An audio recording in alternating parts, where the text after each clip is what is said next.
Assalamualaikum warahmatullahi wabarakatuh. Pada kesempatan kali ini saya akan membahas mengenai kingdom fungi bagian yang pertama. Di dalam dunia mikrobial, jamur itu termasuk divisio Mycota. Nah, Mycota sendiri dari kata myces ya dalam bahasa Yunani ya, atau disebut juga fungi kalau bahasa Latin.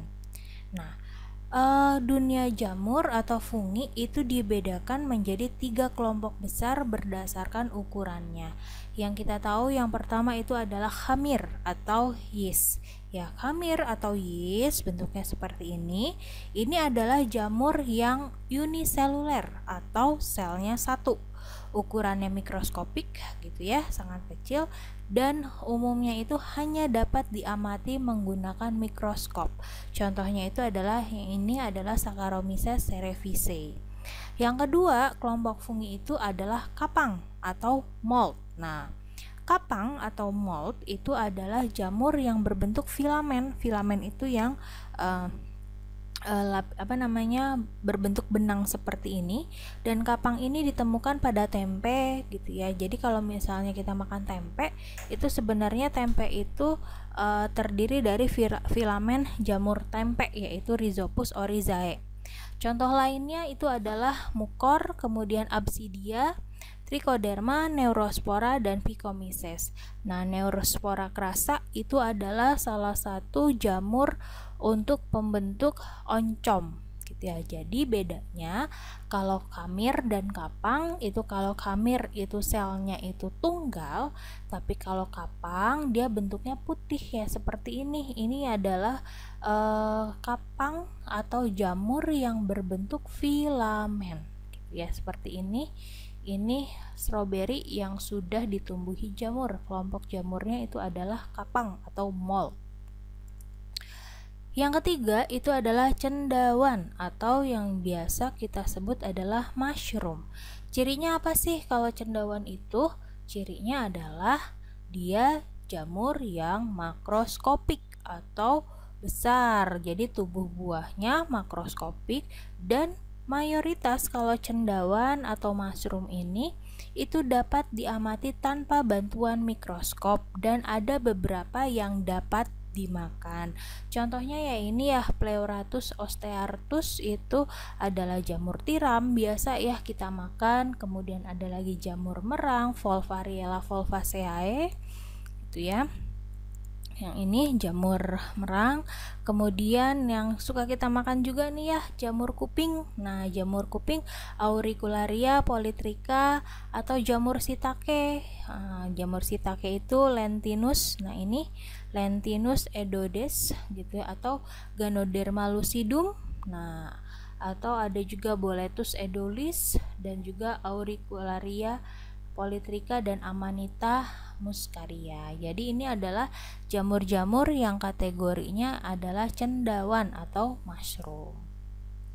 Nah, kita akan beranjak ke ciri-ciri dari jamur. Jadi kita harus pahami ciri-ciri jamur adalah seperti ini. Yang pertama adalah jamur itu bersifat eukariotik. Nah, artinya kalau eukariotik itu adalah selnya mempunyai dinding inti sel. Nah, kemudian ciri jamur adalah jamur tuh nggak punya klorofil atau kloroplas. Jadi karena nggak punya klorofil sama kloroplas, akibatnya untuk makanannya dia bersifat heterotrof atau dia mengambil sari makanan dari lingkungannya. Nah, kemudian ciri jamur yang ketiga adalah dari segi dinding sel. Dinding selnya ini tersusun dari kitin. Nah, berbeda dengan tumbuhan dinding selnya itu dia lebih ke arah selulosa ya. Kemudian cara berkembang biaknya. Nah, jamur itu berkembang biak dengan spora, baik spora secara seksual maupun aseksual. Kemudian tempat hidupnya. Nah, sudah tahu ya kalau jamur itu habitatnya itu suka sekali di tempat yang lembab.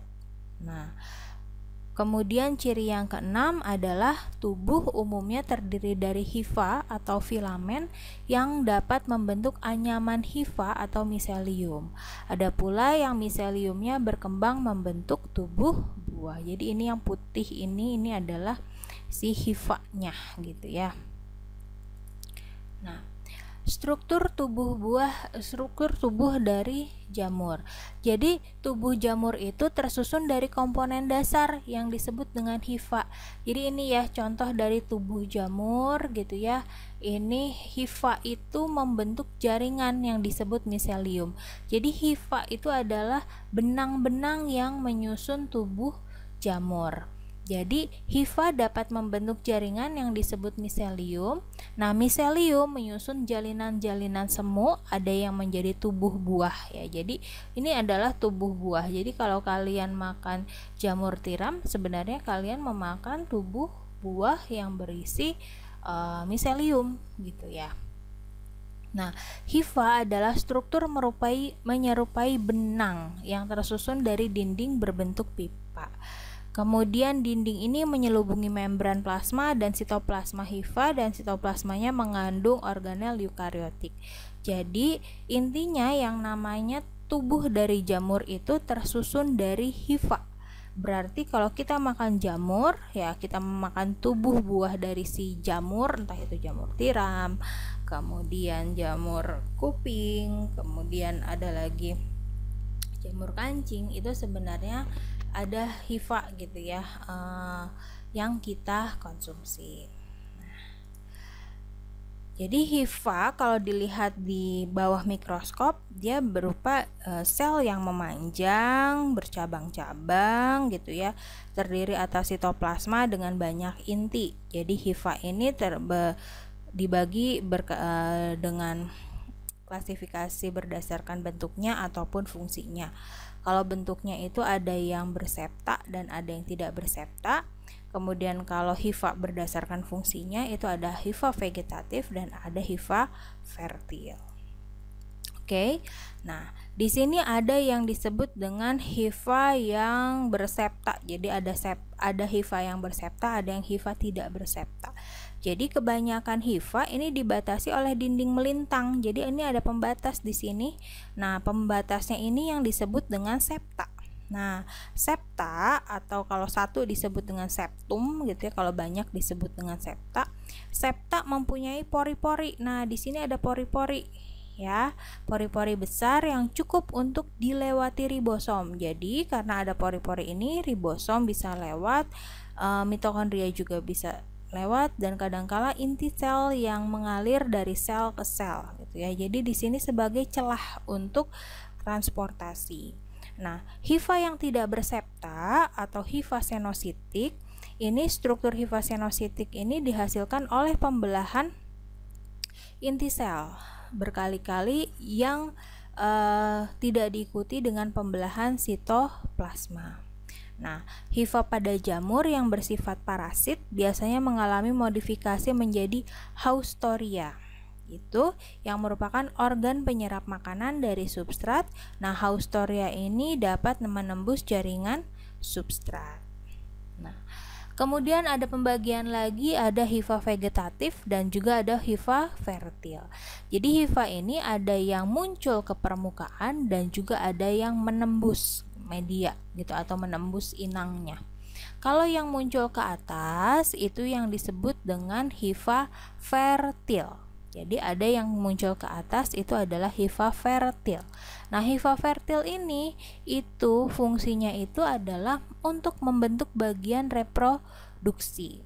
Pada kebanyakan kapang, hifa fertil ini tumbuh di atas permukaan, tetapi pada beberapa kapang itu bisa aja sih terendam di medianya atau di inangnya.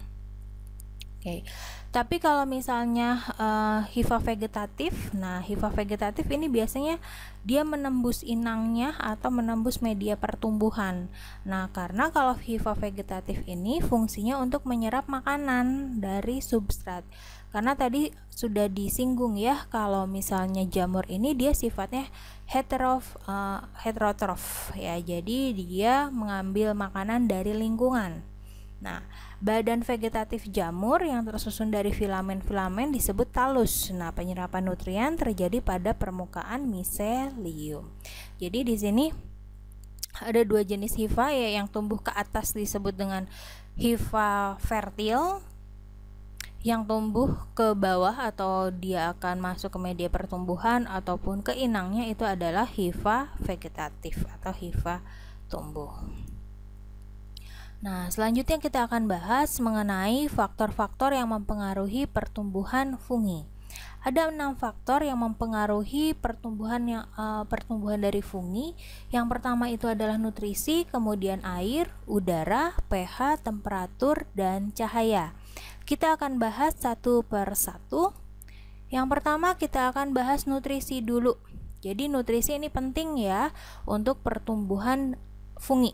Jadi karena fungi itu sifatnya heterotrof ya, jadi kalau mau dapat makanan atau nutrisi itu dari lingkungannya. Jadi karena heterotrof sehingga memperoleh nutrisinya dengan pencernaan di luar tubuh atau external digestion.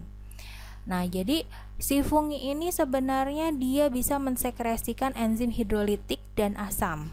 Nah, kenapa bisa mensekresikan enzim hidrolitik dan asam? Karena kedua senyawa tersebut mempunyai fungsi. Fungsinya itu adalah untuk menguraikan molekul organik kompleks menjadi lebih sederhana dan dapat diserap. Jadi seperti jamur yang tumbuh di kayu yang seperti ini, yang kayu yang sudah mati. Jadi si jamur ini mensekresikan ada enzim hidrolitik sama asam. Jadi jamur ini bisa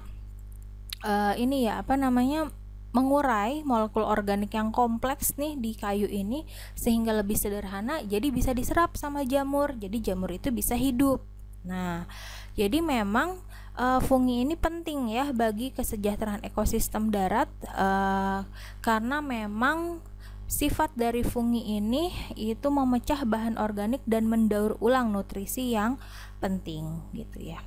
Nah, untuk nutrisi juga itu fungi membutuhkan senyawa-senyawa organik sebagai sumber energinya dan juga untuk biosintesis senyawa-senyawa karbon.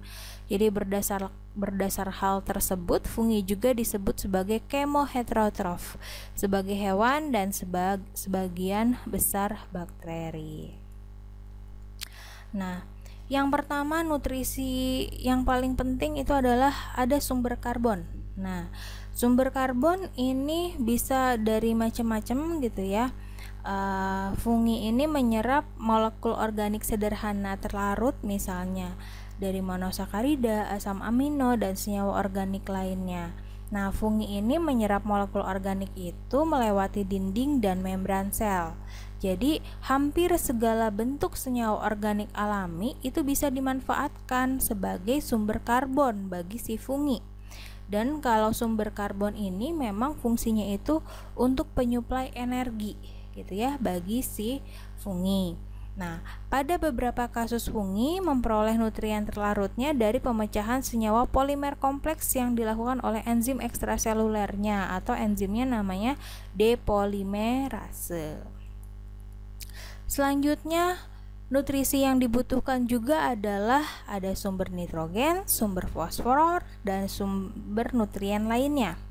Nah, untuk nitrogen sendiri itu memang dibutuhkan ya oleh fungi dalam jumlah besar gitu ya, sehingga nitrogen ini bisa menjadi faktor pembatas bagi pertumbuhan fungi di alam.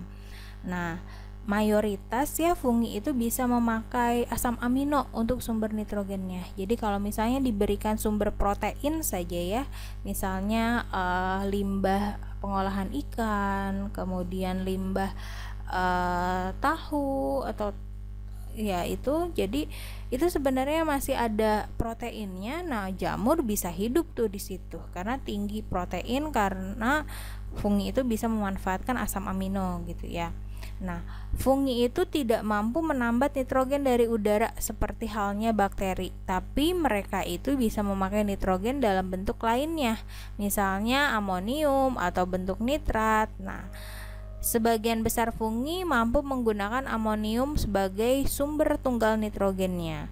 Namun, pengambilan amonium dapat menyebabkan terjadinya pertukaran H+ dengan substrat. Akibatnya pH substrat akan menurun dan ini mengakibatkan penghambatan pada pertumbuhan fungi. Beberapa fungi mampu menggunakan nitrat sebagai sumber tunggal nitrogennya, yaitu dengan cara mengubahnya menjadi amonium dengan bantuan enzim nitrat reduktase dan nitrit reduktase. Selanjutnya adalah fosfor ya. Jadi fosfor tuh memang diperlukan ya oleh fungi. Nah, kenapa sih dibutuhkan fosfor untuk fungi ini? Karena fosfor itu dibutuhkan untuk pembentukan gula fosfat, asam nukleat, ATP, dan membran fosfolipid bagi fungi. Tapi di alam itu fosfor tersedia dalam jumlah yang sangat sedikit gitu ya, karena biasanya tersedia dalam bentuk fosfat organik tak larut ataupun fosfat anorganik kalsium dan magnesium. Jadi gimana caranya nih si fungi ini bisa meningkatkan aktivitas sistem pengambilan fosfor? Biasanya fungi itu bisa melepaskan enzim fosfatase ya, yang mampu memecah fosfat dari sumber-sumber organik, atau fungi juga bisa melarutkan fosfat anorganik dengan cara melepas asam-asam organik untuk menurunkan pH lingkungan. Bisa juga fungi selalu mengarahkan pertumbuhan hifa ke daerah-daerah segar untuk memperoleh fosfor, atau bisa juga melakukan banyak penyimpanan fosfat cadangan dalam bentuk polifosfat di vakuola. Jadi ini adalah 4 cara fungi untuk meningkatkan pengambilan fosfor, karena fosfor penting sekali dalam proses metabolisme si fungi. Oke. Selanjutnya kebutuhan nutrien lainnya itu ada vitamin, ada asam amino, sulfur, dan mineral. Jadi kalau vitamin itu memang ada tiamin atau B1 dan biotin. Vitamin ini memang berperan dalam proses metabolisme sel, itu juga dibutuhkan bagi fungi. Asam amino juga memang dibutuhkan bagi fungi, misalnya ada asparagin, glutamin, arginin, atau dikonversi dalam bentuk lain. Nah, asam amino ini merupakan sumber nitrogen organik karena beberapa fungi tidak mampu menggunakan nitrat ataupun amonium. Terus ada lagi sulfur. Nah, sulfur ini dalam bentuk sulfat ya, itu biasa dipergunakan oleh fungi. Kemudian mineral lainnya memang kalau mineral dibutuhkannya dalam jumlah yang tidak banyak gitu ya. Contohnya zat besi, zinc, tembaga, magnesium. Nah, jadi tadi sudah dijelaskan nutrien-nutrien apa saja yang memang dibutuhkan oleh fungi. Nah, tapi fungi memiliki proses pengaturan atau regulasi penyerapan nutrien. Nah, jadi pengaturannya itu adalah ketika substrat dipecah menjadi molekul-molekul kecil, kemudian diambil sel untuk metabolisme atau keperluan regulasi. Nah, penyerapan ini memang melibatkan enzim permease yang terletak di membran, yang biasanya spesifik untuk gula dan asam amino. Jadi ini regulasinya ini diatur oleh enzim permease. Nah, jadi dari cara memperoleh nutrisinya, fungi itu nanti akan terbagi menjadi 3 kelompok. Ada fungi saprofit, ada fungi parasit, dan ada fungi simbiosis mutualisme. Kalau fungi saprofit itu adalah fungi yang memang menguraikan sisa bagian makhluk hidup yang sudah mati atau bangkai. Jadi bangkai jamur itu bisa hidup juga di bangkai karena jamur sifatnya pengurai gitu ya. Nah, kemudian ada lagi fungi parasit. Nah, kalau untuk fungi parasit ini fungsinya adalah mengambil nutrisi dari makhluk yang masih ditumpanginya.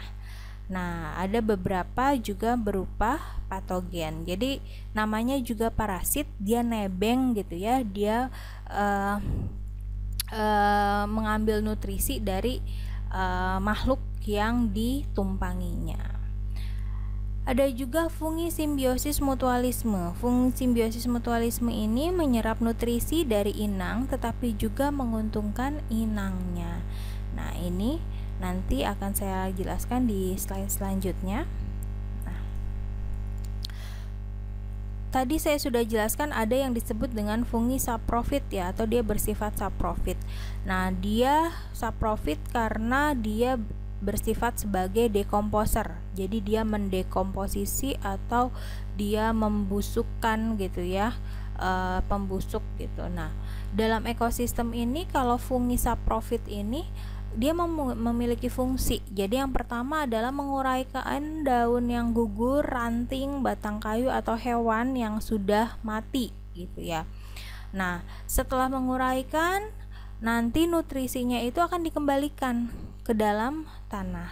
Nah, kalau yang ini kita lihat ini adalah pohon berkayu yang sudah mati gitu ya. Nah, ini bisa ditumbuhkan bisa ditumbuhi jamur, dan jamur ini dapat menghancurkan struktur pohon buah dan pohon berkayu. Makanya dia sifatnya adalah dekomposer. Kemudian ada lagi di sini kalau bersifat dekomposer gitu ya. Nah, jadi selulosa merupakan bahan yang paling melimpah di alam, kurang lebih 40% dari bahan dinding sel tanaman. Dan fungi mempunyai peran yang paling utama dalam proses pendekomposisiannya. Nah, untuk mendekomposisi selulosa atau untuk menguraikan selulosa, fungi itu mempunyai 3 enzim ya. 3 enzim yang disebut dengan selulase. Nah, selulasenya ini terdiri dari 3 jenis, ada selobiohidrolase. Nah, ada juga endoglukanase, dan satu lagi ada beta glukosidase. Kalau selobiohidrolase itu adalah suatu exoacting enzyme gitu ya. Jadi dia memotong unit disakarida yang berurutan dari ujung non reduksi rantainya. Ada juga endoglukanase, itu disebut dengan endoacting enzyme. Ini berperan dalam jadi pemutusannya itu random gitu ya, dan akan memecah menjadi potongan yang kecil. Ada juga beta glukosidase, ini memecah selobiase menjadi glukos. Nah, ada juga parasit gitu ya. Fungi yang bersifat parasit itu biasanya bersifat patogen. Nah, kalau misalnya ini ya pada manusia itu kan sudah tahu ya penyakitnya, ada panu, kadas, kurap, kemudian ada kaki atlet, ada juga kapur, ini kukunya berkapur kuning gitu ya, atau ketombe gitu. Nah, itu adalah disebabkan oleh jamur. Kalau pada tanaman ini ada the Dutch elm disease gitu ya. Ini jadi daunnya ada bercak-bercak gitu ya, atau di sini ada jamur pada jagung gitu ya. Nah, kalau pada binatang ini memang ada beberapa ya penyakitnya. Oke. Kemudian ada lagi simbiosis dari jamur gitu ya. Jadi ada yang dikatakan simbiosis mutualisme jamur. Nah, ada yang disebut dengan lichen, ada yang disebut dengan mikoriza. Kalau lichen ini mungkin suka ngelihat bentuk seperti ini di batang tanaman. Lichen itu adalah simbiosis fungi dan alga. Jadi fungi bersimbiosis dengan alga, ini biasanya ada di batang tanaman gitu ya. Ada juga mikoriza. Mikoriza contohnya seperti ini. Mikoriza ini adalah simbiosis antara jamur sama akar tanaman. Ada juga simbiosis mutualisme dengan hewan ya. Jadi fungsi dari simbiosis ini adalah membantu menghancurkan tanaman pada usus sapi dan hewan pemakan rumput lainnya. Biasanya simbiosis mutualismenya itu jamur dan hewan itu ada di hewan-hewan yang pemamah biak atau ruminansia. Kemudian faktor yang mempengaruhi pertumbuhan yang kedua itu adalah air. Nah, air itu memang jelas dibutuhkan oleh fungi.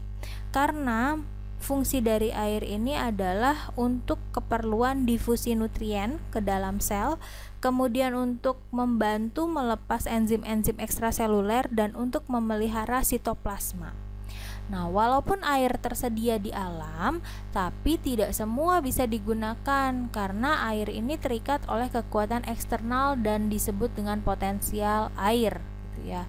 Nah, agar fungi dapat mempertahankan airnya, maka harus mempunyai potensial yang sama dengan potensial eksternal. Nah, jadi di sini yang namanya proses fisiologis fungi dalam menghadapi potensial air luar yang rendah adalah dengan menurunkan potensial osmotik internalnya hingga sama atau lebih rendah dari potensial osmotik bagian luar selnya.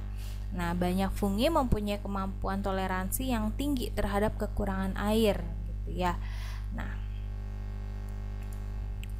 kemudian ada lagi faktor yang ketiga, itu adalah aerasi atau ketersediaan udara atau oksigen di sini. Nah, jadi kalau jamur itu atau fungi itu mayoritas sifatnya aerob, ya. Jadi jamur itu mayoritas aerob. Nah, tapi ada memang pembagian atau kategori kelompok fungi berdasarkan kebutuhan oksigennya. Ada aerob obligat. Jadi kalau aerob obligat ya jelas dia memang butuh oksigen untuk hidup. Ada juga aerob fakultatif, ini tumbuh pada kondisi aerob tapi bisa tumbuh juga pada kondisi tidak ada oksigen. Kemudian ada lagi anaerob fakultatif, ini tumbuh pada kondisi ada atau tidak ada oksigen tapi selalu dengan cara fermentasi. Hal ini disebabkan mereka tidak punya mitokondria dan sitokrom. Kemudian yang keempat adalah anaerob obligat. Nah, anaerob obligat itu kalau ada oksigen pasti akan mati. Misalnya kelompok Citridiomycota yang tumbuh pada rumen sapi. Kemudian faktor yang lain yang keempat yang mempengaruhi pertumbuhan itu adalah konsentrasi ion H atau pH. Jadi kalau umumnya sih fungi itu kisaran hidupnya antara pH 4,5 sampai 8. Tapi punya pH optimum ya, range-nya itu adalah 5,5 sampai 7,5. Nah, jadi pengaruh pH ini sangat berpengaruh gitu ya. Pengaruh pH terjadi pada permeabilitas membran dan kemampuan disosiasi molekul menjadi ion-ion. Jadi kalau misalnya di pembagian gitu ya, pembagian fungi berdasarkan pH, ada fungi yang bersifat asidofilik, ini dikit banget ya. Dan biasanya tumbuh optimumnya di pH 3, hanya ada Acanthium velantum. Nah, ini kalau jamur ini dia dapat tumbuh pada H2SO4 2,5N dan 4% CuSO4. Kemudian ada lagi asidotoleran gitu ya. Asidotoleran ini juga sedikit gitu ya, mampu tumbuh pada pH mendekati 2, tapi optimalnya 5,5 sampai 6. Nah, kemudian basiotoleran itu juga sedikit ya, yang ada funginya pH-nya itu bisa hidup di 10 sampai 11, dan satu lagi basiofilik itu hampir tidak ada ya. Jadi fungi itu baru bisa hidup di kisaran 4,5 sampai 8 pH-nya, dan optimumnya biasanya 5,5 sampai 7,5. Kemudian suhu ya. Jadi kalau untuk suhu pun, suhu optimum dari jamur fungi itu paling banyak dia bisa hidup di kondisi mesofilik. Jadi mesofilik itu kondisi optimalnya itu 25 sampai 35 derajat Celcius. Itu paling banyak jamur jamur bersifat mesofilik. Memang habitatnya bervariasi sih ya. Nah, kalau misalnya yang termofilik, termotoleran itu kan dia suhunya itu di atas 40 gitu ya.